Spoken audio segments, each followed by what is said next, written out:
जैसे ही भट्टा गम की शिद्दत ना सह पाया तो वो बेहोश होकर गिर गया। आज खुदा के घर का इंसाफ उस पर भारी पड़ रहा था। असलम ने भट्टा को इसी अस्पताल में दाखिल करा दिया। डॉक्टर्स का कहना था कि भट्टा शाह को हल्का सा दिल का दौरा भी पड़ा है और उसकी हालत बहुत नाजुक हो चुकी है। मदिया बेगम भी उरुजा की हालत को देखकर बेहोश हो चुकी थी, अपने होशो हवास खो बैठी थी। उसे समझ में नहीं आ रहा था कि आखिर भट्टा शाह को और मेरी बेटी उरुसा को क्या हो गया है। मदिया बेगम भी बहुत ज्यादा परेशान और गमजदा हो चुकी थी। अब असलम पर भारी जिम्मेदारी आन पड़ी थी।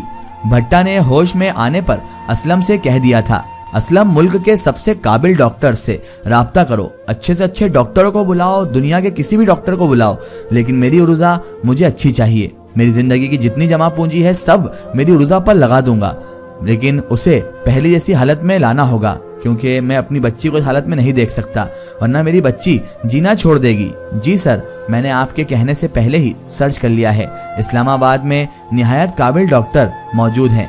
मैं अभी राब्ता करता हूँ और उरुसा बेटी को वहाँ ले जाएंगे। असलम ने निहायत समझदारी से काम लेते हुए उरुसा को सर्जरी के लिए दूसरे अस्पताल ले गया।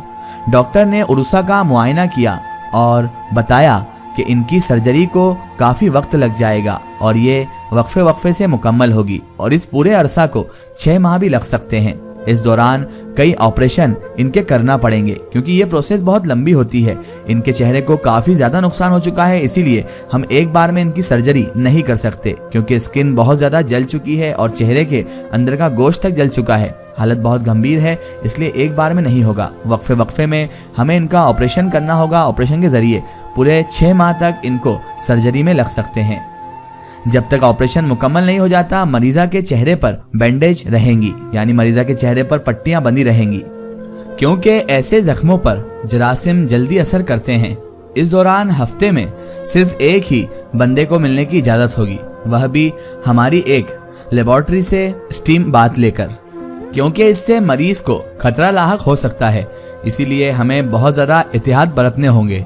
भट्टा को डॉक्टर की दी गई तमाम शराइत मंजूर करना पड़ी और फॉर्म पर दस्तखत भी करने पड़े, क्योंकि उसके अलावा उसके पास और कोई चारा भी नहीं था। और वो कर भी क्या सकता था? डॉक्टर्स ही थे जो उसकी बेटी को अब अच्छा कर सकते थे, और अगर वो डॉक्टर्स की ना मानता तो शायद उसकी बेटी का चेहरा अच्छा नहीं हो सकता था। इसीलिए उसने सब चीज़ें, उनकी सारी शर्तें भी मान ली और फॉर्म पर साइन भी कर दिए, ताकि कैसे भी तैसे उसकी बेटी अच्छी हो जाए। और उरुसा की तस्वीर डॉक्टर को मुहैया कर दी गई।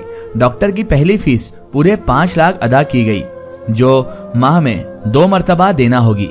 हर 15 दिन बाद 5 लाख। उरुसा की तस्वीर डॉक्टर ने सर्जरी रूम में लगा दी ताकि वह इसे पहले सी सूरत दे सकें। वक्त गुजरता रहा, लोग हादिया को नहीं भूले। भोली भाली लड़कियां जो भट्टा और हमीदा की वजह से मुख्तलिफ थानों में ख्वार हो रही थी, बदनाम हो रही थी, अब वह घर वापस जाने की ख्वाहिश भी नहीं रखती थी। कुछ लड़कियों को तो बाजारे हुस्न की मलिका बनना पड़ा, और जो जद्दोजहद करती उसे भट्टा के हुक्म से मार दिया जाता था। और कुछ को मर जाना कबूल था, लेकिन अपने प्यारों के पास वापस जाना मंजूर नहीं था, क्योंकि उनकी इज्जत पर इस कदर का लाछन लग चुका था कि वो अपने घर वालों को ही मुंह दिखाने काबिल नहीं बची थी। आवाम के दिलों में शदीद ख्वाहिश कि वह हादिया पर अपने हाथों से पत्थर बरसाएं भड़क रही थी, और ज्यादा हादिया के लिए नफरतें बढ़ती जा रही थी। वक्त गुजरता गया। भट्टा हर मर्तबा उरुसा को देखने के बाद इत्मीनान महसूस करता। अब उरुसा बातें करने के काबिल भी हो रही थी। भट्टा बेटी के ढारस बांध रहा था, हमेशा उसे हिम्मत देता, उसे दिलासा देता कि बेटी तुम अच्छी हो जाओगी। हर हफ्ता उरुसा से मिलने आता। आखिर वह वक्त आ ही गया जब उरुसा की सर्जरी मुकम्मल हो गई। डॉक्टर बहुत खुश था कि जो तस्वीर हमें दी गई थी हूबहू वही सर्जरी हुई है। भट्टा पूरी फैमिली के साथ अस्पताल पहुंचा। तयशुदा प्रोग्राम के तहत सब घरवालों की मौजूदगी में उरुसा के चेहरे की पट्टियां खोली गई। सब बेचैनी से मुंतजिर थे कि वह कब उरुसा का चेहरा देख सकेंगे, क्योंकि उरुसा आज 6 महीने बाद सबको देखने वाली थी और सब उसे अपने असली चेहरे में देखने वाले थे। डॉक्टर ने आहिस्ता आहिस्ता करके पट्टियां खोली। जैसे ही पट्टियां खोलता रहा, पहले आंखों की पट्टियों से आजाद किया, फिर कान की तरफ से, उसके बाद माथे से हटाई और सबसे आखिर में दोनों गालों से पट्टी उतारी। अब उरुसा को सब देख सकते थे। भट्टा की आंखें हैरत और खौफ से पूरी के पूरी बाहर निकल आईं। घर के बाकी लोग भी दंग हो चुके थे। उरुसा मुस्कुराकर सबको देख रही थी। भट्टा को शदीद झटका लगा। उसके मुंह से इंतहाई खौफनाक आवाज से निकला, हादिया, ये तो हमारी बेटी नहीं हो सकती। मदिहा बेगम ने परेशान होकर बताया। उरूसा ने दुख से कहा, मम्मी मैं उरूसा हूँ, हादिया नहीं। क्या हुआ है आपको सबको? डैडी, हादिया कौन है और आप मुझे ऐसे क्यों देख रहे हैं? भट्टा महवे हैरत बुद्ध बना खड़ा रह गया। जबान जैसे बोलने की ताकत खो चुकी थी। फटी फटी आंखों से एकटक उरूसा को देखता रहा। आंखों से आंसुओं का दरिया उठने लगा। निदामत से सर झुकता चला गया। मदिहा के शिकवा करने पर डॉक्टर ने बताया कि 2 तस्वीरें आपके मुलाजिम से मौसूल हुई थी। 2 लड़कियों की बैक वक्त सर्जरी की गई।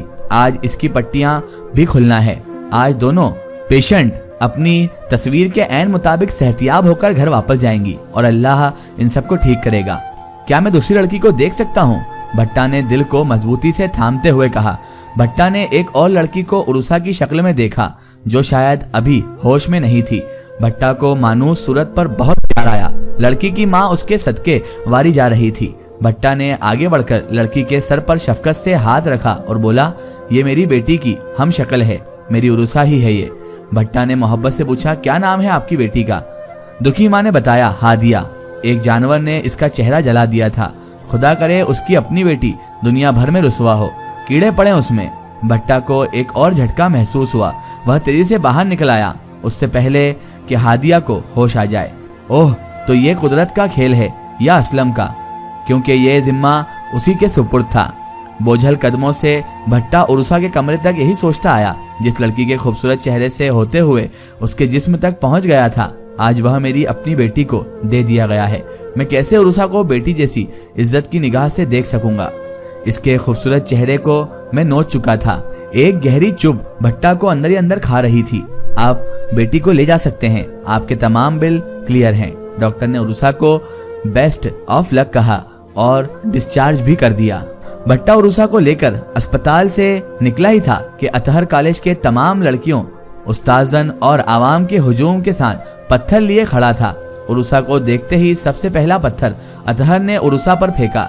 अतहर की देखा देखी उस्ताजन, तालिबात सब ने बेदर पे पत्थर उरूसा पर बरसाने शुरू कर दिए।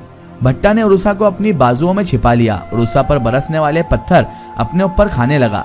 अतहर की आवाज बुलंद हुई, भट्टा तुमने ही कहा था इस लड़की को जब देखो इस पर पत्थर बरसाओ। सारी दुनिया इस लड़की की बरहना तस्वीर देख चुकी है जो तुमने वायरल की थी, जो ड्रग केस में मलूस थी, जिसकी जमानत भी नहीं हो सकती थी, उम्र कैद भी हो सकती है। अब तुम खुद इसे क्यों बचा रहे हो? क्यों? क्या तुम्हें इस लड़की के जिस्म से मोहब्बत तो नहीं हो गई? एक सवाल उरूसा के दिल में, मदिहा के दिल में। क्या उरूसा का चेहरा इस तमाम उम्र इसी तरह जलील करवाता रहेगा, या भट्टा खुद का क्या गुनाह बेटी को बचाने के लिए लोगों के सामने लाएगा? सवाल ये उठेगा, भट्टा की सजा उरूसा को क्यों? कहते हैं वालिदैन अपनी हर तकलीफ बर्दाश्त कर लेते हैं, मगर औलाद को चुभी हुई एक सुई भी बर्दाश्त नहीं कर सकते। भट्टा जब जब उरूसा को देखेगा उसे अपना गुनाह याद आता रहेगा। ये दुनिया मकाफत अमल है। आज अगर आप किसी की बच्ची की जिंदगी खराब करोगे तो कल आपकी अपनी बेटी भी इस मुकाम पर खड़ी होगी और आपके पास सिवाय सर पीटने के कुछ भी नहीं बचेगा, कोई भी चारा नहीं होगा।